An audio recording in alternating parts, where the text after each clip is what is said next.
Hi again, this is Doug.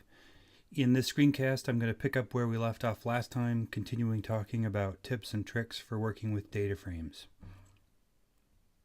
So you'll recall we're working with climate data from Columbus, Ohio, that was recorded every day during 2014.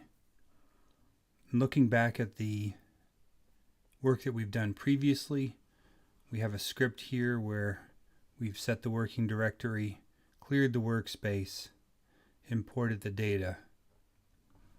On line 5, we created a variable called JDate, which stands for Julian date. We've attached that to the climb data dataset, which now gives us 20 variables in our data frame. And then we created a plot of the average temperatures each day for each day of the year. Now, this all is pretty straightforward, but what happens if we wanted to do something like, say, make a plot that showed the maximum and minimum temperatures only in May from this data? Now, one option would be to go back to the original file, the CSV file, trim out all the data that wasn't from the month of May, re-upload it, and then create our plot. But I think we can come up with something a little bit more sophisticated. So first of all, we're going to need a way to identify the month of May. And if we look at our data frame down in the console, there's February ends in 28 days, so that's the end of February. There's March 1st. That's March 31st, April 1st. April has 30 days. That's May 1st. So one of the things that we could do that would be handy is if we had a handle that identified each month. And I think a quick and easy way to do that is actually to come in here and create another variable and then cbind it to our data set. So let's go ahead and do that. As you recall, we can repeat items in R using the rep command. So I'm going to show you that here. If I say rep the text string E 5 times, you can see I get E repeated 5 times. So coming up into our console, what we're going to want to do is we're going to want to combine this statement into a new variable, and we'll call it month. And what we're going to do is now use some commands that you've learned previously with this new rep command to generate our string.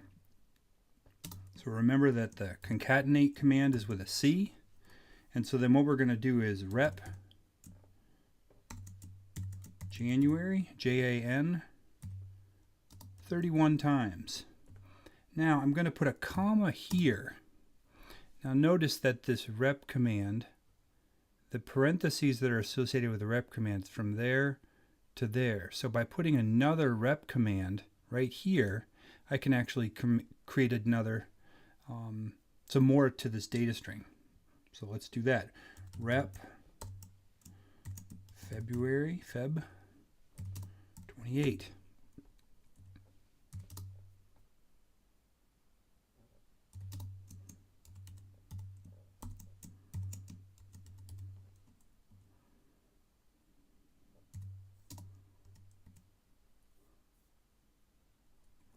So that completes our command. Now we've got December, November, October, September, August, July, June, May, April, March, February, and January, and it's all going to be combined in this variable called month. So if we run this script, hopefully we're going to see over here another variable called month with a length of 365. Good, and that's exactly what we get. So the next thing that we want to do is we want to append the variable month to the climb.data dataset.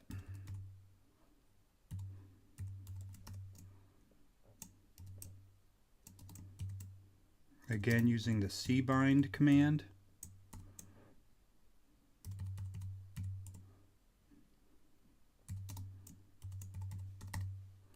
If we run this, hopefully now we're going to expect that our climb data is going to increase to having 21 variables.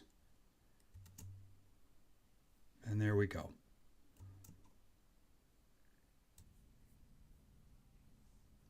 Okay, the next step is to create a new data frame from the climb.data data frame, but which only contains climate information for the month of May. So to do that, we're going to use something called bracket notation. And let's go over that command now. So first of all, we need to create the name of our new data frame. We'll call this May climb.data. And we're going to assign to it the subset from the original data frame climb.data. So first we need to tell our which data frame to look in to find the May data, and in this case it's climb.data. Then we're going to use square brackets.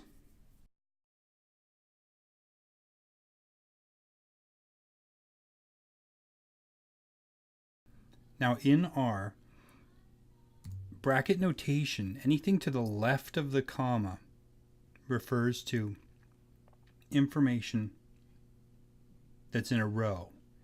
Anything to the right of the comma refers to information that's in a column. And so we're interested in getting information for the rows that are from May. We're going to work with, we're going to put data in front of the comma. And to do this, we put a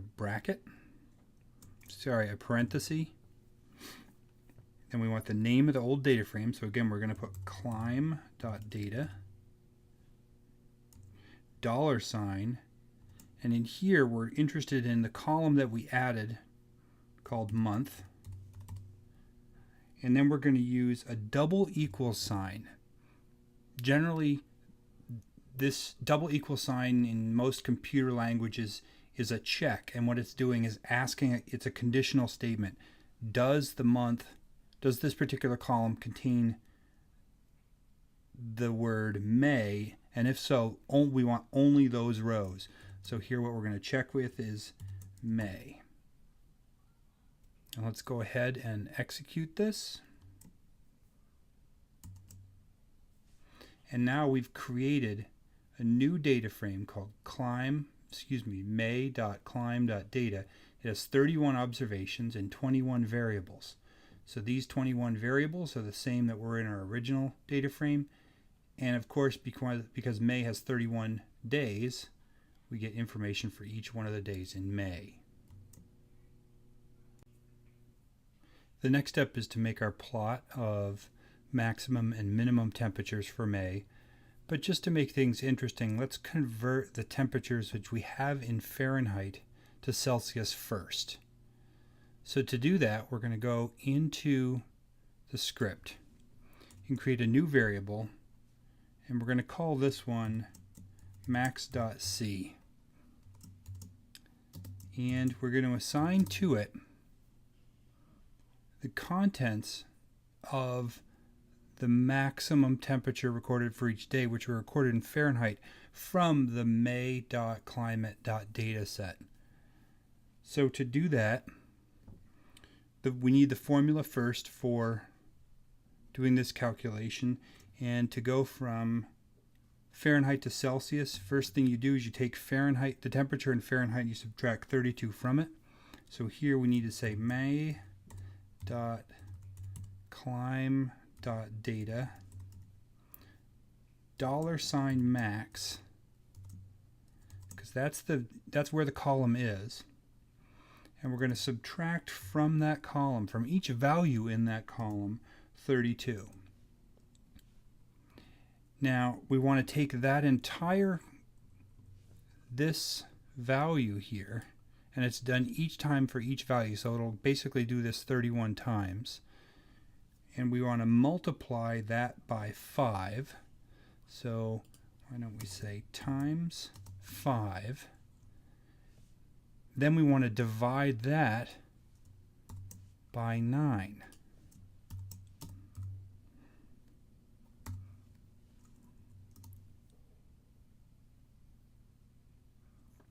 And we can do the same thing while we're at it, create the minimum variable. And here what I'm going to do is just cut and paste this.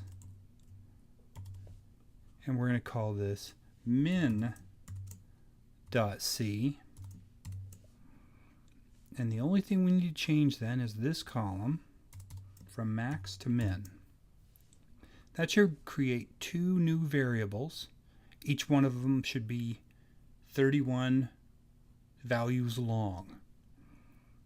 Now, of course, we want those to be part of the data set, so we might as well just go ahead right now and use the cbind command, where we'll have may.climb.data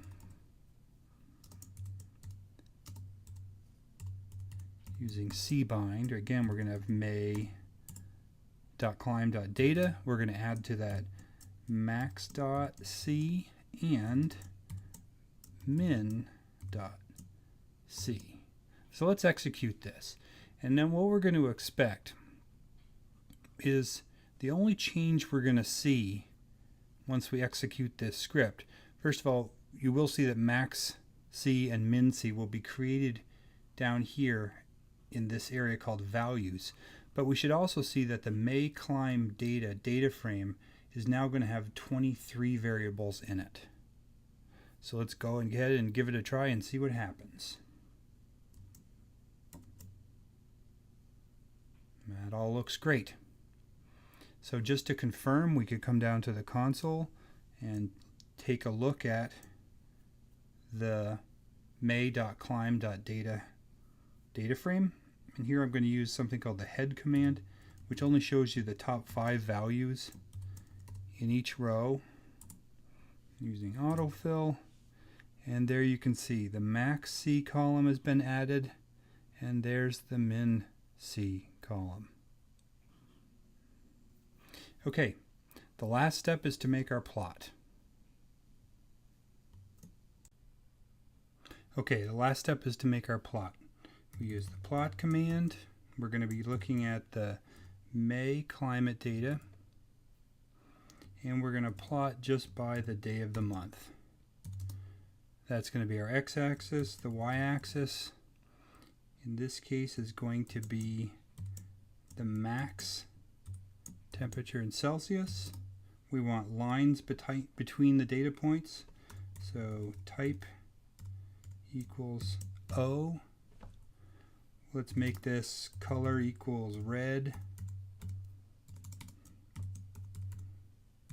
And of course we're going to check the y-axis. So here we're going to use y_lim equals, we'll say the lowest temperature might be around 0 and the highest temperature, let's just say 35 to make things simple. To add the other piece of data, I'm just going to cut and paste. But here I'm going to use the lines command. That's just going to add the lines to the plot. And here I just want the min data, not the max. And we'll make the minimum blue. Let's give it a try. And there's your graph. See you next time.